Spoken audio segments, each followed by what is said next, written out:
to ET Markets Crypto TV presented by CoinSwitch Kuber. I'm Maloni Bhatt. Now, this show demystifies cryptocurrencies. And as always, the idea here is to bring awareness and education. Now, we've spoken of blockchains and NFTs, but we've really not got into what exactly are cryptos. What do they do? So today, we'll do just that. And giving us the lowdown is Aniket Jindal, who's the co-founder of Biconomy. He's a part of the blockchain industry for half a decade now and has dabbled in the fields of marketing, investments, and entrepreneurship. Aniket, thank you so very much for your time today. Thanks a lot for having me. Super excited to be here. Aniket, let's begin. So what exactly is cryptocurrencies and how did it come into existence? Yeah, I think that's a really important and good question because we have like a lot of misconceptions regarding crypto, what it is, whether it's actually exists or not. So crypto is a form of virtual digital currency that is backed by binary files, and it is backed by the cryptography. It's not like a new concept. It is like almost 1980s when it was launched by David Chaum. Crypto in its current form was launched in 2008. Like we all know, Bitcoin was the first cryptocurrency that is well marketed and everyone knows about it. But the entire concept of cryptography and cryptography and cryptocurrencies is pretty old. 1983, I think it was firstly formed. Right. So beyond it being a method of payment and a store of value, what are the other uses of cryptocurrencies? It is increasing on a daily basis. Crypto store of value and payment is, I'll say, just a minuscule of its use cases. It can be used in like different ways. I'm sure you had like a show on NFTs as well, how social media platforms can leverage, cryptocurrency, how any influencers can actually create their own sort of a community within using cryptos. It has various, use cases in, real estate, supply chain, anti-money laundering. That is definitely a misconception that crypto promotes anti-money laundering, but cryptocurrency can be like a very good tracker, just to see like how the money is flowing in and out of the currency. So I'll say like use cases are definitely it's increasing on like a daily basis. It's very broad. We'll come to the money laundering part in a bit. So in India, can we use cryptocurrencies to make online purchases? Because the whole fact that it is called cryptocurrency. So the idea in many people's head is that you can buy things with it. So can you? In India, you cannot because it's still in the gray area. Like it's not a legal tender right now in India. So you cannot use cryptocurrencies. I wouldn't say cryptocurrency, we should call it crypto assets because you cannot make any purchase in India. But there are many countries where cryptocurrencies are legal. El Salvador is where definitely you can buy coffee using crypto. Pretty soon, Zimbabwe is also adopting it. So maybe soon in the next couple of years, we can use cryptos in India as well. Right. So you're saying we should think of crypto as assets and not really as currency. That's an interesting point. Yeah, that's right. I mean, currency definitely, when you call of currency, is in layman term, it is where you can definitely buy like daily goods and you can use its modes of payments. But right now in its current form, we shouldn't call it currency, at least, depending on different geographies and especially for India. Right. So then what are the differences and similarities between, say, our digital money, money in our digital wallets and then cryptos? Yeah, it's a good question. So definitely, I think everyone uses Paytm, Google Pay, etc. Here, it is also like a digital currency, but it is similar. It's a fiat backed, right? It is all backed by the government. It's a same legal tender that RBI follows, but crypto is not like a centralized authority controlling it.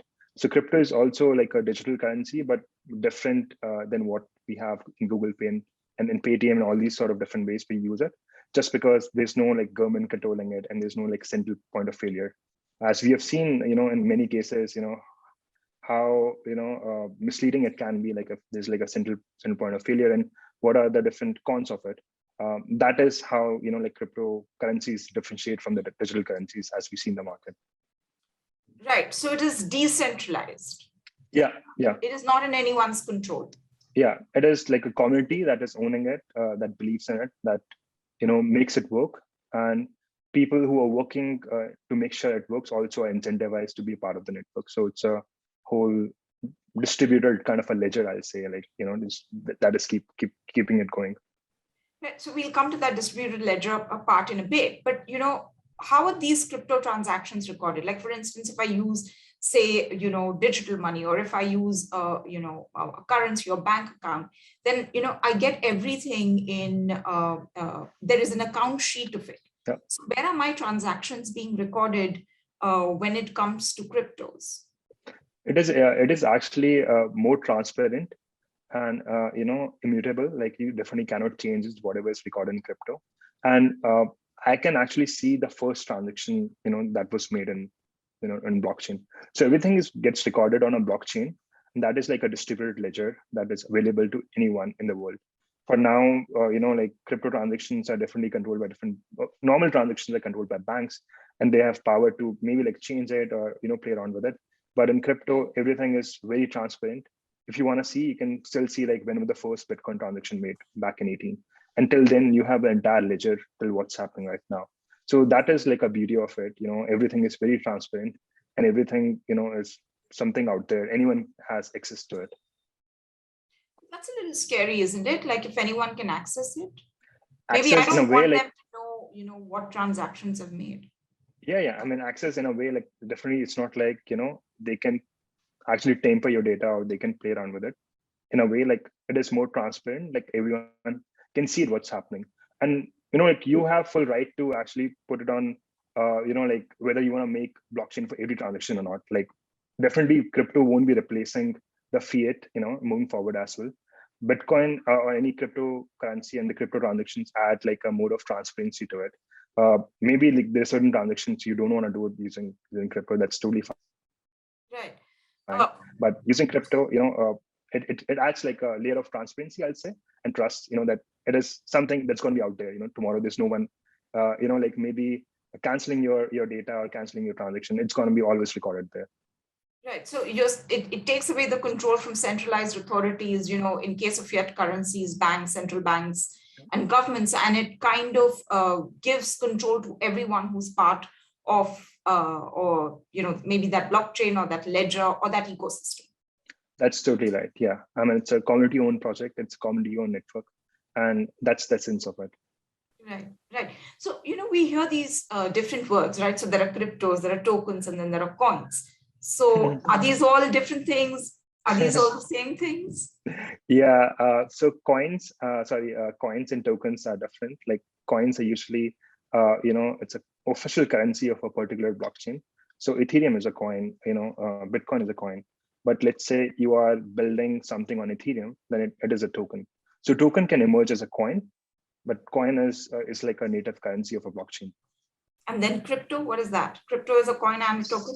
So crypto is it's a father of all of two. Like crypto is where it's coin is crypto, token is crypto. So crypto is usually like the digital currency that is used in blockchain. So there are like so many different cryptocurrencies. Do we know how many there are, and which are the top ones? Yeah, I think there's so many, and there's so many coming on a daily basis as well. I think there are like a few thousands of them. It's very difficult to kind of compare different currencies because every currency has its own use case and work in its own way. So categorizing which one is better than others, at this point, I'll say it's a bit early, but everyone is very much familiar about Bitcoin, Ethereum, and few others. That kind of defines its community, like, and also the history. Like, it's been quite some time people have been using it, and there's many use cases to it. As Bitcoin, El Salvador already adopted Bitcoin as a legal tender, so can be used like official payment over there. And Ethereum, like all the development that is happening is definitely happening using Ethereum only. So I'll say like Ethereum, Bitcoin are one of the like tier ones. I'll say that is definitely well known, and that's like a long feature and has different use cases. Like you can think of like in a very layman terms, Bitcoin as kind of a gold, and Ethereum as more like a iron, like where everything whatever you have to build, you start building on Ethereum, and that's where most of the building activity happens for developers. Can I convert one crypto coin or token into another? Oh yeah. I mean, that's the in fact, CoinSwitch Kuber, you can do it in just like a few nanoseconds. It just happens.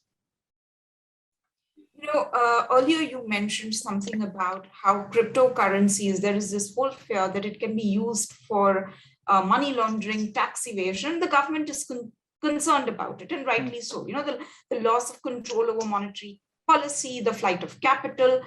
How do you think all of these risks can be managed? Yeah, I think it's a very vague preconceived notion, like everyone thinks about, that if it can be used as money laundering. There has been cases where it were, but I'll say it is in fact more transparent. As you said, like it can be a bit scary because everyone has access to your data. So if people are using it for money laundering, it is always going to be in blockchain, and government can definitely have access to it. I'll say like in its, better regulated form, if, government can regulate some wallets and you can keep a track of, transactions happening via that. It is, in fact, it helps in like preventing money laundering because everything is recorded, everything can be tracked. So I definitely see crypto in the next coming years being used to track money laundering activities, and will be very helpful to prevent that. Did you say that the government could possibly exert some control over crypto wallets, but then would not that go totally against what the idea or the core of cryptocurrency is, to sort of move away from the control of a centralized authority or a government? When I say control, it doesn't mean that they will be owning that wallet. I mean, like probably like like for all these purposes, for tax purposes and all, you can probably have like a wallet that can be regulated, and anyone can pay tax on top of it. Control will be always in your hands. Like government is definitely not controlling, but we can prevent all these activities. This is like one of the different solutions, but there can be other ways as well. Where we can probably use different ways of proper tax purposes, and also to prevent money laundering activities and stuff like that. Because ultimately the control should always be in our hands. Like that's the total essence of cryptocurrency and blockchain. But cryptocurrencies are so volatile. Every day you hear or you see their value, which is traded, and either they're going up or they're going down. So then what is their intrinsic value? Because they're so driven by demand and supply. So isn't it a very unsafe financial asset class, would you say? I'll say, like, if we look at price only as the intrinsic value of cryptocurrency, then probably we're not like getting like knowing the full potential of it. There's like a lot of things can be done just beyond the price action, because if you see the entire concept of DeFi, like how much potential it has and what it has given to any end user to have a better financial management of the currencies that they're having. And also with sort of blockchains that people are building right now, cryptocurrencies are basically used as a means of security that can even secure the network further. So price actions is always going to be there, like it can definitely go up and down, but if we just only concerned of the price, then we are definitely not exploring the full potential of it. Smart contracts has definitely now, like a lot of like young kids are knowing about all these financial terms that we were not familiar about like 10 years ago when we were studying in college. So sort of financial education that is given to young entrepreneurs and young students, that definitely it's just getting started, and I'll say it's a very long way to go. So it's a whole new era of financial education, I think, that is seeping into the environment and our landscape right now, which I think is very interesting. I just want to go back to something that you had said earlier. When we speak so much of cryptocurrencies, their use cases, the fact that they bring in more transparency, it gives community the control, it takes away the control from centralized authorities. And with all of this, when we hear all of these things attached to cryptocurrencies, do you see a future in which money that we use, as we use it now, that will be replaced by cryptocurrencies, coins and tokens? I think that's a really good question, and I'll say like I don't have an answer to it at this point of time, but definitely I don't see it happening in the next 10-20 years. I'll always believe that fiat will definitely exist and crypto will exist in parallel. Crypto is not replacing money anytime soon. Maybe 50 years down the line it might happen, but the use cases of crypto in kind of a different parallel digital world will definitely increase. Like as you must have seen, like Facebook rebranded to Metaverse. So there's going to be like a digital ecosystem going to be formed where crypto can be the native currency of it. But replacing entirely fiat is something I'll say a bit early to it. And definitely crypto needs far more regulations, far more history, far more particular real world use cases to make it happen. But right now we're a bit early to say that it'll replace fiat.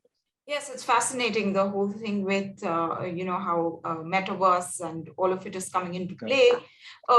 But Aniket, do you see that there will be digital natives, all of those people who are going to be early, quick, and adopters to this kind of digital existence, financial existence? And then some of us who are going to be, slow starters are going to be left behind. So we are actually going to create a world where of haves and have-nots, people who are able to access finance in a very different way, and then there will be those who just be left behind. Already I'm seeing it happening. Even I also feel sometimes left out, because when I talk to young college students, I was talking to a college student who's like 18 or something. He's buying digital lands and also buying digital avatars, and he believes that next 10 years he'll be spending most of the time in a digital ecosystem, because the real world is going to be super boring. So this sort of mindset is already being built with like differently young population and many of the people who see it in a different way, and it's already happening. Like sooner we adopt to it, the case to it like will be differently and like one of the early movers here. But one, like maybe like not now, in the next coming years, I see it happening already. Right. Aniket Jindal, thank you so very much for your time and for speaking with us today. Thanks a lot for having me. Well, there's lots more on Crypto TV, so do stay tuned.